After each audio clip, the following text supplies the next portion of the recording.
नमस्कार दोस्तों, आशा करता हूं कि आप सब बेहतर होंगे। स्वागत है आप सभी का एक बार फिर से एससीएस एकेडमी के यूट्यूब चैनल पर। दोस्तों इस क्लास में हम लोग डिस्कस करने वाले हैं करंट अफेयर के इंपॉर्टेंट टॉपिक्स को, और इस टॉपिक्स में हम लोग आज विशेष तौर पर 4 जनवरी के जो करंट अफेयर के इंसिडेंट्स रहे हैं उनको देखेंगे। इस लेक्चर में हम लोग देखने वाले हैं कि जो क्वेश्चंस हैं वो किस हिसाब से एग्जाम में प्रीलिम्स के पॉइंट ऑफ व्यू से आप लोगों से पूछे जाएंगे, मेंस में कैसे क्वेश्चंस पूछे जाएंगे, और मेंस में अगर आप लिखते हो तो उसमें आपकी अप्रोच क्या होनी चाहिए किसी भी टॉपिक को लेकर। तो कंप्लीट हम बोल सकते हैं कि एनालिसिस बेस्ड ये डिस्कशन होने वाला करंट अफेयर का, प्री प्लस मेंस दोनों के लिए। साथ ही साथ अगर आप अदर एक दिवसीय परीक्षाएं भी दे रहे हैं तो वहां भी आपको ये बहुत उपयोगी सिद्ध होने वाला है। और अभी तक हम रिकॉर्डेड लेक्चर्स के माध्यम से करंट अफेयर को करते थे, लेकिन ये हमारी अब शुरुआत है। ये करंट अफेयर के जो लेक्चर्स हैं वो लाइव सेशन में हम लोग करें, ताकि आप हैंड टू हैंड अपने डाउट्स हो या कोई भी प्रॉब्लम्स उसको पूछ लें दोस्तों, ठीक है। तो इसी चीज को देखते हुए हम लोगों ने अब करंट अफेयर के लाइव सेशन को भी स्टार्ट किया है, और आशा करता हूं कि आप लोग इसको रेगुलर देखेंगे और आपकी तैयारी में इससे बहुत ज्यादा हेल्प मिलेगी आप लोगों को, ठीक है। तो चलिए शुरू करते हैं आज के इस लेक्चर को, जिसमें आज आपका पहला प्रश्न है दोस्तों, भारतीय नौसेना स्टाफ के उप प्रमुख के रूप में किसे नियुक्त किया गया है। तो दोस्तों ये अपॉइंटमेंट हाल ही में हुआ है, और यहाँ देखिए दिनेश के त्रिपाठी जो है इन्हें नौसेना स्टाफ के प्रमुख के तौर पर नियुक्त किया गया है। ध्यान रखिएगा कि दिनेश के त्रिपाठी जो है वो नौसेना में 1985 में आए थे, और इसके बाद से लगातार इसमें अपना उन्होंने अहम योगदान दिया, तब जाकर आज इन्हें भारतीय नौसेना स्टाफ के प्रमुख के तौर पर तैनात किया गया है, ठीक है। यहां हम देखें अगला प्रश्न, प्रारंभिक आपदा चेतावनी के लिए राहत वाणी केंद्र का उद्घाटन किस राज्य में किया गया है। तो ध्यान रखिएगा ये जो आपदा चेतावनी के लिए राहत वाणी केंद्र है इसका उद्घाटन उत्तर प्रदेश में किया गया है। ध्यान रखना है कि उत्तर प्रदेश में ये इसलिए स्थापित किया जा रहा है कि विभिन्न आपदाओं के संदर्भ में हमें पूर्व सूचना मिल जाए, और उसके संदर्भ में हम राहत का काम हो, राहत राशि पहुंचाने का काम हो, उसको व्यवस्थित तरीके से कर सकें। तो एग्जाम में क्वेश्चन यही पूछेगा कि राहत वाणी केंद्र क्या है। तो ध्यान रखिएगा राहत वाणी केंद्र एक प्रारंभिक आपदा चेतावनी प्रणाली सिस्टम है जो कि उत्तर प्रदेश में स्थापित किया गया दोस्तों, ठीक है। अगला जो प्रश्न है वो है, किसे हाल ही में सुप्रीम कोर्ट कानूनी सेवा समिति का अध्यक्ष नियुक्त किया गया है। तो आपका उत्तर है जस्टिस BR गवई जो है इन्हें हाल ही में सुप्रीम कोर्ट कानूनी सेवा समिति का अध्यक्ष चुना गया है, ठीक है दोस्तों। चलिए आगे देखते हैं। नेक्स्ट प्रश्न है, ISCC प्लस सर्टिफिकेशन हासिल करने वाली पहली कंपनी कौन बनी है। तो याद रखिएगा रिलायंस इंडस्ट्रीज की जो जामनगर की इकाई है, ये एक ऑयल रिफाइनरी है दोस्तों, सबसे बड़ी ऑयल रिफाइनरी के तौर पर आप देखते हैं इसे। तो यहाँ रिलायंस इंडस्ट्री की ये जामनरी रिफाइनरी है, इसे पहली बार हम देखें कोई कंपनी भारत की बनी जिसे ISCC प्लस सर्टिफिकेट मिला है। ये एक इंटरनेशनल सर्टिफिकेट है दोस्तों, ये ध्यान रखिएगा। और किसको मिला है, अंबानी जी की रिलायंस इंडस्ट्रीज को मिला है। नेक्स्ट क्वेश्चन है, हाल ही में स्वदेश दर्शन 2.0 योजना में किस वन्यजीव अभ्यारण्य को शामिल किया गया है। तो डेब्रीगढ़ वन्यजीव अभ्यारण्य को स्वदेश दर्शन 2.0 योजना में शामिल किया गया है। ये डेब्रीगढ़ वन्यजीव अभ्यारण्य दोस्तों उड़ीसा में है, और ये ध्यान रखिएगा कि जो स्वदेश दर्शन 2.0 योजना है, इसमें जो स्वदेश दर्शन योजना की हम बात कर रहे हैं, ये योजना 2015 में भारत सरकार ने शुरू की थी, और 100% इसमें केंद्र के द्वारा वित्त पोषण किया जाता है। तो केंद्र के द्वारा वित्त पोषित 2015 में शुरू की गई योजना है स्वदेश दर्शन योजना, जिसका उद्देश्य भारत में टूरिज्म का विकास करना है, पर्यटन को बढ़ावा देना है। पर्यटन जो है वो भारत की इकोनॉमी में एक इंपॉर्टेंट रोल प्ले करता है दोस्तों, और इसी चीज को देखते हुए भारत सरकार ने ये अहम एक कदम उठाया। भारत के जो पर्यटन स्थल हैं उनको सभी को डेवलप किया जा रहा है, ताकि ज्यादा से ज्यादा टूरिस्ट इन प्लेसेस पे आए, और भारत की जो आय है, जो इस क्षेत्र में लगे लोगों की रोजगार की व्यवस्था है, वो बेहतर तरीके से चल पाए। तो एग्जाम में क्वेश्चन ये भी पूछ सकता है कि स्वदेश दर्शन योजना कब चालू की गई, 2015 में। स्वदेश दर्शन योजना में 100% केंद्र सरकार का इन्वॉल्वमेंट है, ये वहां से वित्त पोषण करती है, और डेब्रीगढ़ वन्यजीव अभ्यारण्य को इसमें शामिल किया गया जो उड़ीसा का वन्यजीव अभ्यारण्य, ठीक है दोस्तों। अगला प्रश्न है, हिमाचल प्रदेश के मुख्यमंत्री ने किस शहर में 5 दिवसीय विंटर कार्निवल का उद्घाटन किया है। तो समझिए कि हिमाचल प्रदेश के पहले मुख्यमंत्री कौन है। हिमाचल प्रदेश के मुख्यमंत्री हैं सुखविंदर सिंह सुक्खू, और इन्होंने मनाली में इस समय का जो विंटर सीजन है इसका 5 दिवसीय कार्निवल का उद्घाटन भी किया है। ठीक है, तो एग्जाम में अगर ये क्वेश्चन आता है तो ध्यान रख लीजिएगा, क्योंकि एग्जाम में क्वेश्चन ये भी पूछ सकते हैं कि हिमाचल प्रदेश के मुख्यमंत्री कौन है। तो अगर हिमाचल प्रदेश के मुख्यमंत्री से क्वेश्चन आता है तो भी आप लोगों को तैयार रहना चाहिए। ठीक है, इसके बाद हम लोग देखें कुछ इंपॉर्टेंट टॉपिक्स जिसमें सावित्रीबाई फूले जो है ये चर्चा में रही हैं। 3 जनवरी को इनकी जयंती थी और इनकी जयंती के अवसर पर ही प्रधानमंत्री श्री नरेंद्र मोदी जी ने इन्हें श्रद्धांजलि अर्पित की है। सावित्रीबाई फूले से एग्जाम में क्वेश्चन आ सकता है दोस्तों, क्यों? क्योंकि हम इन्हें भारत की प्रथम बोल सकते हैं शिक्षिका के तौर पर जानते हैं, जिन्होंने पहली बार हम बोल सकते हैं कि बालिका शिक्षा के लिए, महिला शिक्षा के लिए ना सिर्फ स्कूल खोला बल्कि इस क्षेत्र में काम करना भी शुरू किया। कई कठिनाइयों के बावजूद सावित्रीबाई फूले जी ने यह काम किया है। सावित्रीबाई फूले जी की हम बात करें दोस्तों, इनका जन्म हुआ था 3 जनवरी 1831 को और 10 मार्च 1897 में इनकी मृत्यु हुई थी। याद रखिएगा कि इनकी श्रद्धांजलि इनको अर्पित करते हुए इनके योगदान को भी रेखांकित किया है नरेंद्र मोदी जी ने, और महिला शिक्षा के क्षेत्र में सबसे महत्वपूर्ण महिला समाज सुधारकों में हम सावित्रीबाई फूले जी को जानते हैं। इनके हम बात करें दोस्तों, हस्बैंड कौन थे? ज्योतिबा फूले जी थे, जिनके साथ इन्होंने अपना जीवन जो है शासन चलाया। दोनों पति पत्नी ने मिलकर सामाजिक सुधार के क्षेत्र में बहुत इंपॉर्टेंट काम किए। अगर हम प्रारंभिक जीवन की बात करें तो महाराष्ट्र में माली समुदाय में इनका जन्म हुआ था। वो जो सामाजिक प्रताड़नाएं थी, पक्षपात बोल सकते हैं, छुआछूत जैसी चीजें बोल सकते हैं, जो कहीं ना कहीं इन्हें भेदभाव झेलना पड़ा, और इन्होंने देखा कि उस समय के समाज में लड़कियों की स्थिति क्या थी। उन सबको देखते हुए इन्होंने प्रण किया कि भाई इस क्षेत्र में सुधार तो करना ही है, और उस तरफ इन्होंने कदम आगे बढ़ाए। 9 वर्ष की आयु में 13 वर्ष विधवा ज्योतिराव फूले के साथ भारत के सामाजिक इतिहास की नींव भी बने थे, ये भी ध्यान रखिएगा। अगर हम सामाजिक योगदान की बात करें तो 1854 में काव्य फूले और 1892 में 52 काशी सुबोध रत्नाकर का इन्होंने प्रकाशन भी किया था। अगर हम महिला अधिकारों के प्रति जागरूकता की बात करें दोस्तों तो इन्होंने 1852 में महिला सेवा मंडल की शुरुआत की थी। तो एग्जाम में क्वेश्चन आएगा कि महिला सेवा मंडल की शुरुआत किसने की थी और कब की थी? तो सावित्रीबाई फूले जी ने 1852 में महिला सेवा मंडल की शुरुआत की थी, जिसका उद्देश्य था महिलाओं के अधिकारों के प्रति जागरूकता को बढ़ाना।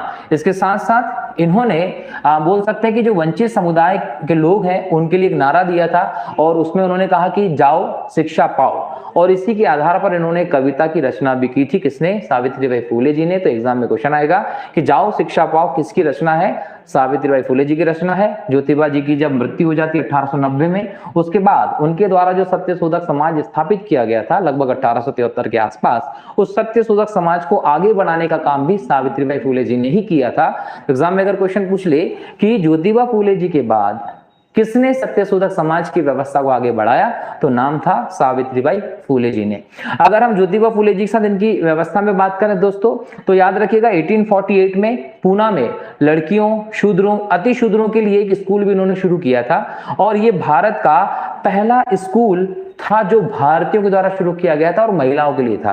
तो एग्जाम में अगर आ जाए कि महिलाओं के लिए भारत का पहला स्कूल जो भारतीयों द्वारा स्थापित किया गया था वो 1848 में ज्योतिबा फूले जी और सावित्रीबाई फूले जी ने स्थापित किया था, और इसी के माध्यम से भारत की पहली महिला अध्यापिका के तौर पर आप सावित्रीबाई फूले जी का नाम जानते हैं।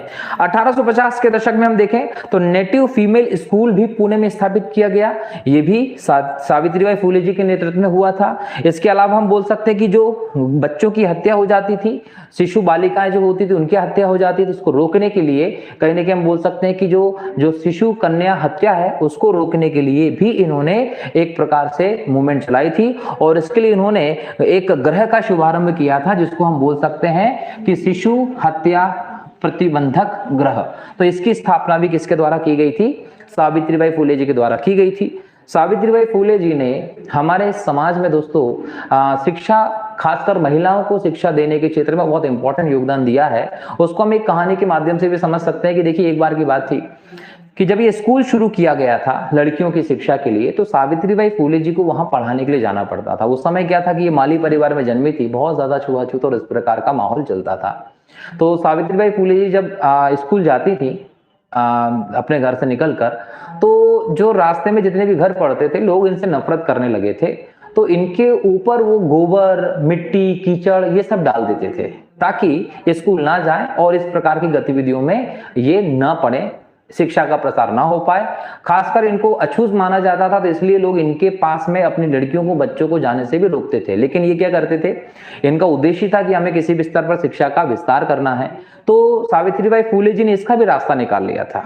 उनको पता था कि मैं स्कूल तक जाऊंगी तो होगा ये कि रास्ते पर चलने पर मुझे लोग जो होंगे वो गोबर और कीचड़ से खराब कर देंगे। तो सावित्रीबाई फूले अपने घर से निकलती थी तो 2 साड़ियां लेके जाती थी। यहां से जब जाती थी तो लोग उन्हें खराब कर देते थे, घृणा की दृष्टि से उनको रोकने का प्रयास करने के लिए। और जब वो स्कूल पहुंच जाती थी तो वो क्या करती थी, साड़ी बदलकर फिर बच्चों को पढ़ाती थी और फिर घर आ जाती थी। तो इस प्रकार का संघर्ष भी सावित्रीबाई फूले जी ने किया है। तो मैं समझता हूं कि शिक्षा के क्षेत्र में जिस स्तर पर इनका योगदान रहा है वो निस्संदेह बहुत ज्यादा सराहनीय है और बोल सकते हैं स्मरणीय योगदान है दोस्तों। ठीक है, चलिए ऐसा ही अगला टॉपिक है, बुरहानपुर को केला प्रसंस्करण के लिए राष्ट्रीय अवार्ड दिया गया है। कुछ ही दिनों पहले मैंने एक लेक्चर अपडेट किया था जिसमें मैंने बोल सकते हैं कि 1 डिस्ट्रिक्ट 1 प्रोडक्ट प्रोग्राम के बारे में बात की थी। उसी प्रोग्राम के तहत ही हम यह बात कर सकते हैं कि मध्य प्रदेश के बुरहानपुर को केला के उत्पादन को लेकर उसके प्रसंस्करण के लिए राष्ट्रीय अवार्ड मिला है। ध्यान रखिएगा, केले के उत्पादन में जैसे आप केरल को जानते हैं उसी प्रकार से मध्य प्रदेश में केले के उत्पादन को लेकर बुरहानपुर अग्रणी है। न केवल ये केले के उत्पादन के लिए बल्कि यहां पर इसके बहुत सारे उद्योग भी स्थापित किए गए हैं। अगर हम देखें तो यहां पर हुआ यह है कि बुरहानपुर को केला प्रसंस्करण के लिए 1 डिस्ट्रिक्ट 1 प्रोडक्ट अवार्ड 2023 दिया गया। एग्जाम में पूछेगा कब दिया गया है, जब आत्मनिर्भर भारत उत्सव 2024 हो रहा है। तो एग्जाम में क्वेश्चन ये भी पूछेगा कि आत्मनिर्भर भारत उत्सव 2024 का आयोजन कहां किया गया है, तो दिल्ली में। और 2023 में 1 डिस्ट्रिक्ट 1 प्रोडक्ट जो अवार्ड रहा वो किसे दिया गया है, तो वो अवार्ड दिया गया है दोस्तों बुरहानपुर को। ये भी आप लोगों को ध्यान रखने की जरूरत है। ठीक है, तो यहां पर बुरहानपुर का नाम याद रखेंगे। अगला अगर हम देखें दोस्तों, इसमें तो ध्यान रखिएगा कि बुरहानपुर में न केवल केले का प्रोडक्शन होता है केले का, यहाँ चिप्स हो, केले का पाउडर हो, राखियां हो, साज सज्जा की वस्तुएं हो, घरेलू सामान हो, चटाई, पर्स, टोकरियां, जितनी भी चीजें इंपॉर्टेंट होती हैं वो सब यहाँ पर बनती हैं। एग्जाम में क्वेश्चन ये भी पूछ सकता है कि यहाँ से कहां पर ये प्रोडक्ट निर्यात किए जाते हैं, तो यहां से दुबई, तुर्की, बहरीन जैसे देशों में केले का इससे संबंधित वस्तुओं का निर्यात भी किया जाता है। न केवल विदेशों को, भारत के अन्य राज्यों में भी इसके बड़े स्तर पर निर्यात के काम होते हैं। जैसे दिल्ली, हरियाणा, पंजाब, जम्मू कश्मीर में देखें तो बुरहानपुर का केला वहां पर भी जाता है और वहां तक इसका फेमस है। तो 2023 का 1 डिस्ट्रिक्ट 1 प्रोडक्ट अवार्ड किसको मिला है, बुरहानपुर को मिला है, मध्य प्रदेश के। ठीक है, चलिए अगला टॉपिक है, P Balaji air India group के हेड बने हैं। सबको पता है कि एयर इंडिया जो है वो देश की सबसे बड़ी विमानन कंपनी है और इसका राष्ट्रीयकरण 15 जून 1953 को संसद ने एक राष्ट्रीयकरण बिल के द्वारा किया था। टाटा की ये एयरलाइंस है और टाटा जी के द्वारा स्थापित की गई थी, लेकिन 1953 में इसको राष्ट्रीयकरण करके सरकार को सौंप दिया गया था। लेकिन लंबे समय तक इसका परिचालन किया गया सरकार के द्वारा और हाल ही में कुछ वर्ष पहले हम देखें सरकार को इस बात का एहसास हुआ कि भाई एयर इंडिया जो बहुत ज्यादा लॉस में चल रही है और सरकार के मेरे हिसाब से कहूँ इकोनॉमी में तो 2 काम होते हैं, या तो आप प्रॉफिट कमाइए या आप कल्याण करिए। सरकार का काम कल्याण करने का है तो वो प्रॉफिट नहीं कमा सकती, आज की इकोनॉमी में ये ध्यान रखना है। तो आप अगर कल्याण को ध्यान रख रहे हैं तो प्रॉफिट का काम आपको प्राइवेट सेक्टर को देना पड़ेगा। यही बात थी कि मोदी जी और उनकी टीम ने इस चीज को एनालिसिस किया और एनालिसिस करने के बाद कहा कि एयर इंडिया को दोबारा से टाटा को सौंप दिया जाएगा और कई सालों बाद एयर इंडिया की घर वापसी हुई, टाटा समूह को यह सौंप दी गई। उसके बाद इसके परिचालन में टाटा समूह ने बहुत अलग अलग प्रकार की व्यवस्था में बदलाव किए और ये अब प्रॉफिट की तरफ अग्रसर भी हो रही है। तो हाल ही में जो पी बालाजी हैं इसे एयर इंडिया विमान कंपनी का हेड बनाया गया, ये ध्यान रखिएगा। क्लियर दोस्तों। अच्छा, जो हम पी बालाजी की बात कर रहे हैं इस सेक्टर में नए नहीं है, वो टेलीकॉम कंपनी वोडाफोन आइडिया में भी 10 साल तक काम कर चुके हैं, ये भी ध्यान रखना है। ठीक है, तो पी बालाजी का नाम याद रखिएगा। नेक्स्ट टॉपिक है रानी वेलु नचियार की जयंती।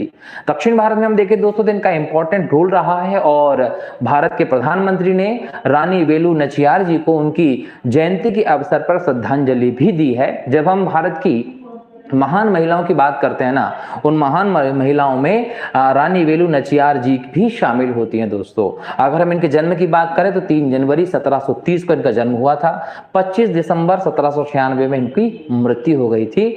और ये क्यों फेमस है दोस्तों, तो याद रखें इन्हें वीर मंगई के नाम से भी जाना जाता है। तो अगर एग्जाम में क्वेश्चन आ जाता है कि वीर मंगई कौन थी, तो वीर मंगई रानी वेलु नाचियार का ही नाम है। तमिलनाडु में इनका संबंध रहा है और तमिलनाडु के रामनाथपुरम के रामनाथ साम्राज्य, कौन सा साम्राज्य, रामनाथ साम्राज्य की राजकुमारी थी। तो एग्जाम में अगर क्वेश्चन आ जाए कि इनका संबंध किस राज्य से है, तमिलनाडु के रामनाथ साम्राज्य से इनका संबंध है। और इनको चर्चा में ये क्यों आई या फेमस क्यों हुई, तो ब्रिटिश साम्राज्य के खिलाफ इन्होंने लंबी लड़ाई लड़ी है और कहीं ना कहीं बोल सकते हैं कि उनके खिलाफ लड़ने वाली पहली रानी के तौर पर भी इन्हें हम लोग देखते हैं। तो एग्जाम में अगर क्वेश्चन आ जाता है कि ब्रिटिश साम्राज्य के खिलाफ लड़ने वाली पहली महारानी कौन थी, तो वो रानी वेलु नाचियार थी। ये विद्वान भी थी दोस्तों, ध्यान रखिएगा। इन्हें फ्रेंच में, अंग्रेजी में, उर्दू जैसी भाषाओं में बहुत बड़े लेवल पर हम देखें महारत थी। किसी भी लेवल पर ये फ्रांस के लोगों से चर्चा कर सकती थी, अंग्रेजों से इन्होंने बहुत वाद विवाद किया, मुस्लिम शासकों से भी इन्होंने कंपटीशन किया और अपने लेवल पर इन्होंने अपनी समस्या का समाधान भी किया था। ठीक है, तो इस प्रकार से रानी वेलु नाचियार जो थी, इन्होंने अपने साम्राज्य में रहते हुए बहुत बड़े स्तर पर अंग्रेजों से लोहा लिया और उन्हें कई बार पराजित भी किया था। याद रखिएगा 1780 में इनके पति का नाम था मुथु वधु गनाथ पेरिया। इनकी डेथ हो गई और इनकी डेथ के बाद जो नाचियार शिवगंगा स्टेट रहा है, जो वर्तमान में तमिलनाडु में है, तो इसकी रानी बनी थी। तो एग्जाम में अगर क्वेश्चन पूछ ले कि ये रानी कब बनी थी, 1780 में, और 1790 तक इन्होंने शासन किया था, ध्यान रखिएगा। इसके अलावा एग्जाम में क्वेश्चन पूछता है कि भाई रॉकेट प्रणाली का पहले प्रयोग किसने किया था, तो उत्तर आप देते हैं कि टीपू सुल्तान के समय किया गया था। वैसे ही जो मानव बम का प्रयोग की बात करें, तो मानव बम का प्रयोग करने में आप किसको देखते हैं, रानी वेलु नाचियार को देखते हैं। इसके साथ साथ इन्होंने अपनी सेना में महिला प्रशिक्षित सैनिकों को भी शामिल किया है और बड़े स्तर पर इन्होंने इन पे काम किया है, ध्यान रखिएगा। ठीक है, अगला टॉपिक है विश्व ब्रेल दिवस। ध्यान रखिएगा, विश्व ब्रेल दिवस जो है वो हर साल 4 जनवरी को मनाया जाता है। और कब से मनाया जा रहा है, तो 2019 से प्रतिवर्ष 4 जनवरी को ब्रेल दिवस मनाया जा रहा है। ब्रेल दिवस जो है वो नेत्रहीन और आंशिक दृष्टि वाले लोगों के लिए मानव अधिकारों की पूर्व प्राप्ति के उद्देश्य से बनाया जा रहा है, ताकि उनमें भी संचार के साधनों का विकास हो और इसके संदर्भ में ब्रेल का महत्व दर्शाने के लिए, जागरूक करने के लिए ये ब्रेल दिवस मनाया जाता है। यहाँ पर आप देखिएगा कि ब्रेल में वर्णमाला स्थापित की गई है, संख्या पद्धति जो है उसको स्थापित किया गया है, कई सारे प्रतीकों का यहाँ पर सृजन किया गया है, जिससे कि जो लोग देख नहीं पाते वो इन्हें स्पर्श करके अपने चीजों को समझ पाते हैं। और इसीलिए हम यहाँ पर ब्रेल दिवस भी 4 जनवरी को मनाते हैं। और हर विषय में आप इसके विकास को देख सकते हैं, ना केवल वर्णमाला में, संख्यात्मक प्रतीकों में, वैज्ञानिक हो, गणितीय हो, संगीत, हर क्षेत्र में आप इसको देख रहे हैं, जिसमें वैज्ञानिक प्रतीकों को दर्शाने के लिए 6 बिंदुओं का उपयोग करते हैं। ठीक है, तो ब्रेल दिवस 4 जनवरी को होता है। एक है सिकल सेल रोग। दोस्तों हाल ही में चर्चा में रहा है, भारत सरकार ने राष्ट्रीय सिकल सेल एनीमिया उन्मूलन मिशन के तहत सिकल सेल रोग के लिए 1 करोड़ से अधिक लोगों की जांच की है। तो चूंकि 1 करोड़ से अधिक लोगों की हाल ही में जांच की गई है, इसीलिए हम इसको डिस्कस कर रहे हैं। ठीक है, 2023 में भारत सरकार ने राष्ट्रीय सिकल सेल एनीमिया उन्मूलन मिशन लागू किया है, जिसके तहत भारत को 2047 तक सिकल सेल एनीमिया से मुक्त करना है, मतलब इसको पूरी तरीके से समाप्त करना है। अब यहाँ पर सिकल सेल रोग क्या है दोस्तों, ध्यान रखिएगा कि ये एक वंशानुगत रोग है और लाल रक्त कोशिकाओं के विकारों का एक समूह होता है। ये क्या, सिकल सेल रोग। तो इसका संबंध किससे है दोस्तों, लाल रक्त कोशिकाओं के विकारों से इसका संबंध है। और इसमें किसमें, हीमोग्लोबिन जो है उसमें विसंगति उत्पन्न होती है। तो सिकल सेल रोग किसको प्रभावित करता है, रेड ब्लड सेल्स को, और इसके तहत हीमोग्लोबिन में आपको समस्या देखने को मिलती है। एक और इंपॉर्टेंट चीज, हीमोग्लोबिन जो है ये क्या है, तो लाल रक्त कोशिकाओं में पाया जाने वाला एक प्रोटीन है। हीमोग्लोबिन क्या है, लाल रक्त कोशिकाओं में पाया जाने वाला एक प्रोटीन है जो ऑक्सीजन का परिवहन का काम भी करता है। तो ये भी आप लोगों को ध्यान रखना है, साइंस में एक क्वेश्चन आ सकता है। ठीक है, आप ये जो रोग है सिकल सेल रोग, जिसको एससीडी कहते हैं, इसका प्रभाव क्या होता है, तो लाल रक्त कोशिकाएं जो है वो कठोर हो जाती हैं, चिपचिपी हो जाती हैं। किसके कारण, इस रोग के कारण, और सी आकार के कृषि उपकरण की तरह दिखने लगती हैं, जिसे आप सिकल कहते हो। ध्यान रखिएगा, तो सिकल सेल में सिकल क्या है वो यहाँ पर क्लियर है। इसके बाद इसके लक्षण देखें तो इसके अलग अलग लक्षण हो सकते हैं, जैसे कि क्रोनिक एनीमिया, थकान होने लगेगी आपको, कमजोरी फील होने लगेगी, शरीर में पीलापन आने लगेगा। इसके अलावा तीव्र दर्द हो सकता है हड्डियों में, छाती में, पीठ में, हाथ पैरों में बहुत तेज ऐसा दर्द होगा कि आपसे सहन नहीं होगा। यौवन और शारीरिक विकास में भी देरी होगी या विकास अवरुद्ध हो जाएगा अगर आप इस रोग से पीड़ित है तो है।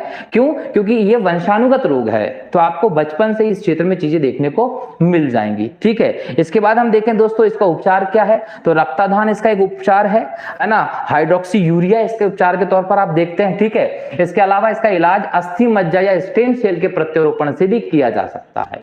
अब सवाल यह है कि इससे निपटने के लिए सरकार क्या कर रही है। 2016 में सिकल सेल एनीमिया की रोकथाम और नियंत्रण के लिए तकनीकी रूप से दिशा निर्देश जो है वो जारी किए सरकार ने। इस बीमारी की जांच के लिए, प्रबंधन के लिए जो भी चुनौती आती हैं, चुनौतियों के निपटने के लिए मध्य प्रदेश में राज्य हीमोग्लोबिनोपैथी मिशन की स्थापना की गई है। तो राज्य हीमोग्लोबिनोपैथी मिशन की शुरुआत कहां की गई? मध्य प्रदेश में की गई, ये भी ध्यान रखिएगा। इसके अलावा हम एक और देखते हैं एनीमिया मुक्त भारत पहल। तो एनीमिया मुक्त भारत पहल भी भारत सरकार के द्वारा 2018 में शुरू की गई, जिसका उद्देश्य है महिलाओं में, बच्चों में और किशोरों में जो एनीमिया है उसको कम करना है और इसके साथ साथ कहीं ना कहीं भारत से एनीमिया को पूरी तरीके से खत्म करना है। ठीक है, यहाँ पर एनीमिया के बारे में कुछ चीजें देखिए। एनीमिया क्या है? तो यह एक ऐसी स्थिति है जिसमें शरीर में रक्त की जरूरत को पूरा करने के लिए जो लाल रक्त कोशिकाओं की संख्या है या उनकी ऑक्सीजन वहन करने की जो क्षमता है वो अपर्याप्त हो जाती, कम हो जाती। जनरली हम खून की कमी को एनीमिया के नाम से जानते हैं, लेकिन इंपॉर्टेंट फैक्ट देखिएगा कि लाल रक्त कोशिकाओं की संख्या या फिर ऑक्सीजन वहन क्षमता जो उसकी होती है वो कम हो जाती है एनीमिया में। यह आयु, लिंग, धूम्रपान या गर्भावस्था की स्थितियों में के साथ परिवर्तित होती रहती है। ध्यान रखिएगा, आपकी आयु क्या है बदलेगा, स्त्री है कि पुरुष, चेंजेस आएंगे। धूम्रपान करते हो या गर्भावस्था की स्थिति है तो इसमें परिवर्तन देखने को मिलता है। ठीक है, आयरन की कमी इसका एक सामान्य लक्षण है। अगर एनीमिया का सामान्य लक्षण देखने को मिले तो आयरन की कमी जो इसका एक इंपॉर्टेंट लक्षण है। इसके साथ ही folate, vitamin B12, vitamin A की कमी भी इसका एक लक्षण है। इसके अलावा याद रखिएगा कि लंबे समय तक आपको जलन हो रही है, सूजन दिख रही है तो और आपको अलग अलग प्रकार के संक्रमण हो रहे हैं तो भी आप एनीमिया के शिकार हो सकते हैं। एनीमिया की स्थिति जब आपको दिखेगी कि आप गंभीर रूप से एनीमिया से पीड़ित हैं तो आपको थकान होगी, कमजोरी होगी, चक्कर आने लगेंगे, सुस्ती आने लगेगी। ठीक है, और गर्भवती महिलाएं जो होती हैं उन पर और उनके बच्चों पर इसका विशेष प्रभाव पड़ता है, ये ध्यान रखिएगा। साथ ही साथ ये याद रखिएगा कि भारत में 2019-20 के अनुसार भारतीय महिलाएं और बच्चे अत्यधिक एनीमिक हैं, मतलब एनीमिया से प्रभावित हैं। तो आज के इस लेक्चर में हम लोगों ने कई सारे इंपॉर्टेंट टॉपिक्स को देखा जहां से एग्जाम में क्वेश्चन आपको देखने को मिल सकते हैं। अगर आपके कोई डाउट्स होते हैं या कोई इश्यू होता है या आपका कोई सजेशन है तो उसका स्वागत है। आप बता दीजिएगा कि सर यहाँ पर हम लोगों की समस्याएं आ रही हैं, हम उन पे चर्चा कर सकते हैं। मिलता हूँ अगले लेक्चर में फिर नए टॉपिक के साथ, नए क्वेश्चंस को लेकर। तब तक के लिए बहुत बहुत शुक्रिया दोस्तों। जय हिंद, जय भारत, वंदे मातरम।